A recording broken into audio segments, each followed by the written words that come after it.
Hello student, एक बार फिर से मेरे यूट्यूब चैनल प्रीति इनसाइड एकेडमी में आप सभी का स्वागत है। कैसे हैं आप सब? आई होप आप सभी अच्छे होंगे और पढ़ाई लिखाई में व्यस्त होंगे। तो जैसे कि मैंने जो है परसों कराया था पर्यावरण अध्ययन की क्लास मैंने कराई थी। टेट परीक्षा के जो एग्ज़ाम अभी हुए हैं उनसे संबंधित कुछ क्वेश्चन जो उसमें पूछे गए थे उसके जो करेक्ट आंसर वो मैंने करवाए थे। और आज मैं जो कराने वाली हूँ, जो मुझे कुछ क्वेश्चन मिले हैं लोगों के द्वारा, तो आज मैं जो कराने वाली हूँ हिंदी और आपका सीटीपी रहेगा, जिसकी आंसर की आप कह सकते हैं। ऑफिशियल आंसर की तो अभी नहीं आई है, तो जो भी क्वेश्चन हमें मिल रहे हैं तो उनके जो है वो करेक्ट क्वेश्चन में करेक्ट आंसर में कराने के लिए यहाँ पे आई हूँ। तो चलिए शुरू करते हैं। तो जो पहला क्वेश्चन है, और कराने से पहले ये मैं आप सबसे एक रिक्वेस्ट करती हूँ कि आप बताइएगा अगर कोई क्वेश्चन ऐसा हो जो मुझसे मिस हो गया हो, या ऐसा कोई क्वेश्चन जो नहीं पूछा गया है और इसमें हो, तो आप प्लीज़ बताइएगा, ठीक है। आप तरीका क्या था पूछने का, तो ये सब भी कमेंट करके आप बताइएगा, ठीक है। तो जो पहला क्वेश्चन है आपके सामने वो ये है कि भारतीय में कौन सा प्रत्यय है। तो भारतीय में यहाँ पे प्रत्यय की बात हो रही है, जो कि पूछा गया है प्रत्यय। तो भारतीय में कौन सा प्रत्यय होगा, तो यहाँ पे ईए प्रत्यय हो जाएगा, ठीक है।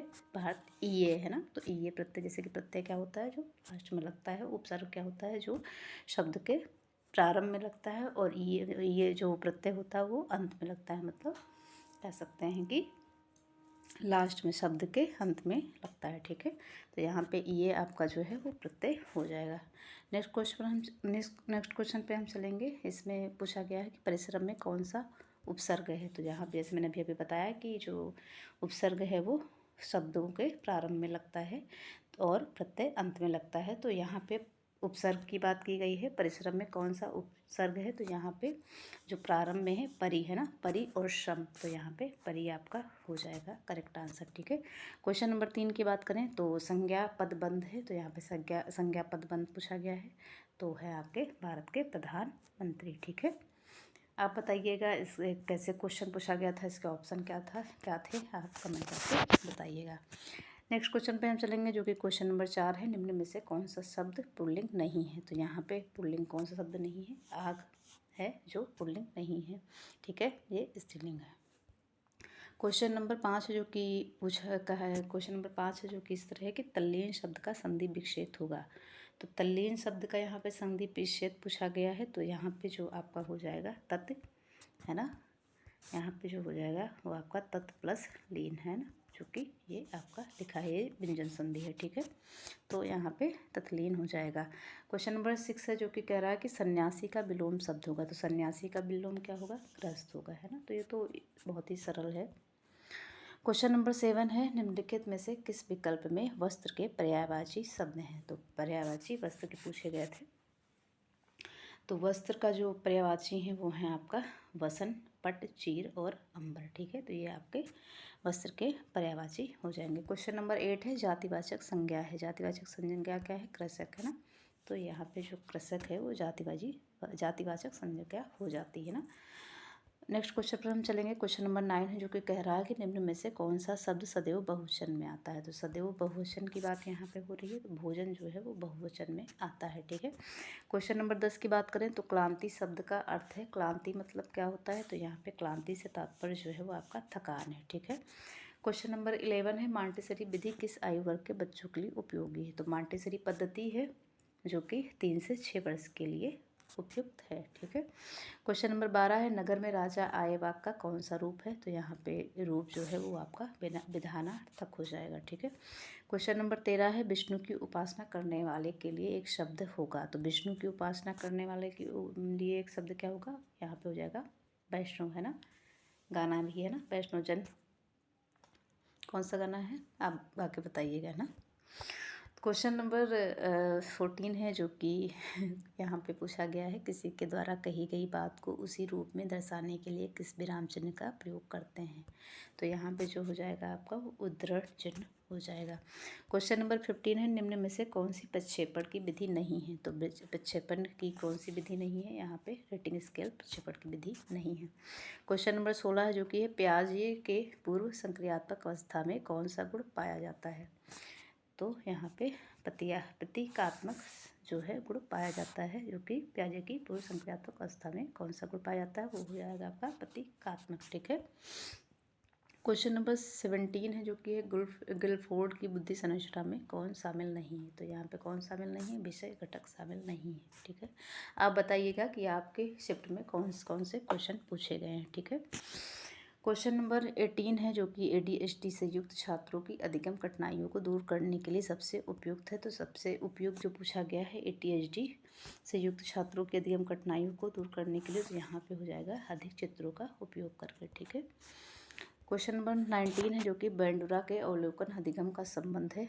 तो यहाँ पे जो बेंडुरा के अवलोकन के अधिगम का संबंध पूछा गया है, तो हो जाएगा आपका प्रत्यक्ष अवलोकन। ठीक है। क्वेश्चन नंबर 20 है, जो कि है आनुवंशिकता व पर्यावरणीय संबंध को किससे निरूपित किया जाता है। तो किससे निरूपित किया जाता है, तो यहाँ पे जो आपका हो जाएगा हेरिडिटी गुणे एनवायरमेंट है ना, तो ये आपका हो जाएगा गुणन पर। ठीक है। क्वेश्चन नंबर 21 है, जो कि कह रहा है कि मैस्लो के अभिप्रेरणा सिद्धांत में शीर्ष पर आवश्यकता है या आवश्यक है। तो यहाँ पे आत्म सिद्धि हो जाती है, जो कि शीर्ष पे है। ठीक है। क्वेश्चन नंबर 22 है, जो कि कह रहा है कि क्रियात्मक अनुसंधान है। तो क्रियात्मक अनुसंधान क्या है, जो कि है आपकी गतिशील प्रक्रिया है ना। क्वेश्चन नंबर 23 है, लाभान्वित बालक के लिए सबसे बड़ी चुनौती है। तो सबसे बड़ी चुनौती कौन सी है लाभान्वित बालक के लिए, नकारात्मक व हीनता मनोग्रंथि। हीनता ऐसा लिखा जाएगा है ना, छोटी की मात्रा इसमें लग गई है। क्वेश्चन नंबर 24 है, जो कि कह रहा है कि बर्ट के अनुसार शैक्षिक बुद्धि लब्धि को मापा जाता है। ठीक है। तो कैसे मापा जाता है यहाँ पे, तो आपका जो बर्ट के अनुसार है शैक्षिक बुद्धि लब्धि, यहाँ पे शैक्षिक बुद्धि लब्धि की बात हो रही है, IQ की बात नहीं हो रही, तो इस पर आप ध्यान दीजिएगा ना। एजुकेशनल बुद्धि लब्धि की बात की गई है, तो यहाँ पे आपका हो जाएगा आपका एजुकेशनल एज और जो है आपका कोरोनोलॉजिकल एज गुणे 100। ठीक है। तो यहाँ पे एजुकेशनल IQ की बात की जा रही है। क्वेश्चन नंबर आप बताइएगा कि ये क्वेश्चन सही है कि नहीं है, या IQ पूछा गया था, आप भी कमेंट करके बताइएगा। ठीक है। इस क्वेश्चन के लिए कि क्या ये क्वेश्चन जो है वो शैक्षिक बुद्धि लब्धि के बारे में पूछा गया था, प्लीज़ आप कमेंट करके बताइएगा। क्वेश्चन नंबर 25 है, जो कि कह रहा है कि व्यक्तित्व में शामिल नहीं है। तो कौन सा शामिल नहीं है, स्थिर गठन शामिल नहीं है। ठीक है। क्वेश्चन नंबर 26 है, करके सीखने के लिए सबसे उपयुक्त शब्द है। तो सब करके सीखने के लिए सबसे उपयुक्त शब्द कौन सा हो जाएगा, तो यहाँ पे प्रयोगशाला हो जाएगा। क्वेश्चन नंबर 27 जो कि कह रहा है कि क्लार्क हल वाले प्रश्न का उत्तर IR होगा, है ना। तो इसका जो है आंसर यहाँ पे नहीं मेंशन है, तो इसको हम स्किप करेंगे। क्वेश्चन नंबर मूल्यांकन में त्रितंत्र का संबंध किससे संबंधित है। तो त्रितंत्र जो है वो सिद्धांत ब्लूम से संबंधित है, जो कि मूल्यांकन में त्रितंत्र का संबंध है। ठीक है। क्वेश्चन नंबर 29 है, वृद्धि व विकास के संबंध में सही कथन है। तो वृद्धि व विकास के संबंध में क्या सही कथन है, वृद्धि मात्रात्मक होती है, विकास मात्रात्मक व गुणात्मक दोनों होता है, तथा दोनों अंतर संबंधित हैं। तो जो ये दोनों हैं आपके, दोनों ही करेक्ट है। ठीक है।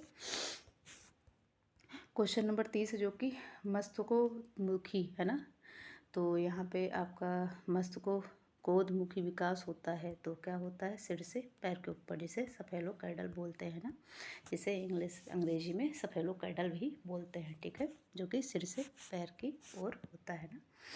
तो क्वेश्चन नंबर 31 जो कि कह रहा है अधिसंज्ञान में निगरानी का उपयुक्त उदाहरण है। तो अधिसंज्ञान में निगरानी का उपयुक्त उदाहरण कौन सा है, यह काम कितने समय में हो जाएगा। ठीक है। क्वेश्चन नंबर 32 है, मूल्यांकन में त्रितंत्र का संबंध किससे है। तो ब्लूम है, ये यहाँ पे रिपीट हो गया क्वेश्चन। क्वेश्चन नंबर 33 है, बालक समस्या समाधान के लिए निजी संभाषण करता है। तो कौन करता है निजी संभाषण, मतलब निजी बातचीत करता है। तो यहाँ पे वाइगोत्स्की ने कही है ये बात, और वाइगोत्स्की ने कौन सा दिया था, सोशल कल्चर है ना, क्या बोला था, सोशल कल्चर डेवलपमेंट, जिन्होंने GDP भी दिया था ना, GDP क्या, जोन प्रॉक्सिमल डेवलपमेंट। ठीक है।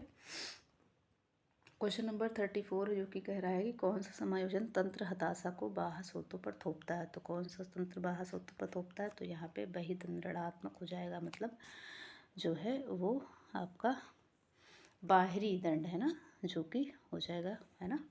क्वेश्चन नंबर 35 जो कि कह रहा है कि सतत एवं व्यापक मूल्यांकन में व्यापक के पक्ष में शामिल है। तो सतत एवं व्यापक मूल्यांकन में व्यापक के पक्ष में शामिल है, क्या शामिल है? शैक्षणिक, शारीरिक एवं संज्ञानात्मक विकास से, ठीक है। तो यहाँ पे सारे शैक्षिक, शारीरिक एवं संज्ञानात्मक विकास से संबंधित है या शामिल है। क्वेश्चन नंबर जो आपका है यहाँ पे वो है 36 जो कि कह रहा है कि पिछड़े बालक की विशेषता है। तो पिछड़े बालक की विशेषता क्या है? औसत मानसिक स्तर से निम्न होता है जो पिछड़े बालक होते हैं। अच्छा, औसत जो मानसिक या आईक्यू लेवल वो कितना है वो आप मुझे बताइएगा, ठीक है, कमेंट करके।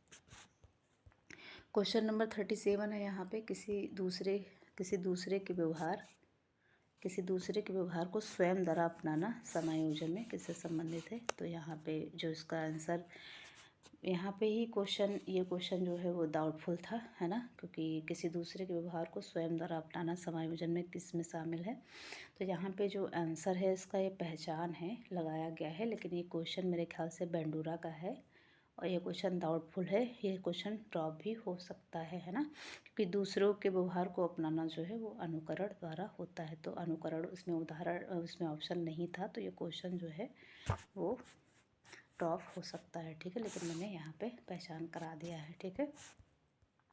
क्वेश्चन नंबर है 38 अधिगम में मूल क्षमता व योग्यता में शामिल है। तो 38 क्वेश्चन में क्या कहा गया है कि अधिगम में मूल क्षमता व योग्यता में शामिल है।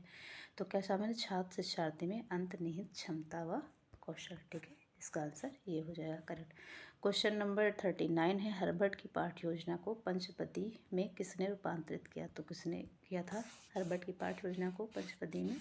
तो यहाँ पे जिलर ने किया था, ठीक है। तो यहाँ पे इतने ही क्वेश्चन थे जो मैं आपके सामने लेके आई थी। इससे पहले मैंने पर्यावरण का करा ही दिया था, है ना। तो आपने अगर नहीं देखा है तो आप देख लीजिएगा, ये सारे क्वेश्चन मैंने पहले ही करा दिए थे पर्यावरण से संबंधित। तो अगर क्लास अच्छी लगी है तो लाइक, कमेंट, शेयर, सब्सक्राइब करिएगा और आप बताइएगा कि आपके हिंदी और CDP में कितने करेक्ट आंसर जो हैं वो हैं, ठीक है। और कौन सा क्वेश्चन मुझसे मिस हुआ है या आपको जो क्वेश्चन याद हो तो आप कमेंट करके प्लीज़ बताइएगा, तो उस पर भी हम चर्चा कर लेंगे, ठीक है। और मिलते हैं एक नई क्लास के साथ, तब तक के लिए जो है अगर क्लास अच्छी लगी हो तो लाइक, कमेंट, शेयर, सब्सक्राइब ज़रूर करिएगा। और अपने करेक्ट क्वेश्चन जो कि आपके कितने सही बन रहे हैं, 30 में से 30 बन रहे हैं, 30 में से 25 बन रहे हैं, जो भी हैं, जितने भी क्वेश्चन सही आपके जा रहे हैं आप बताइएगा। और जो क्वेश्चन आपको याद आएंगे वो भी प्लीज़ बताइएगा कमेंट करके, ठीक है। तब तक के लिए बाय बाय, मिलते हैं नई क्लास के साथ। तब तक के लिए अपना ख्याल रखें।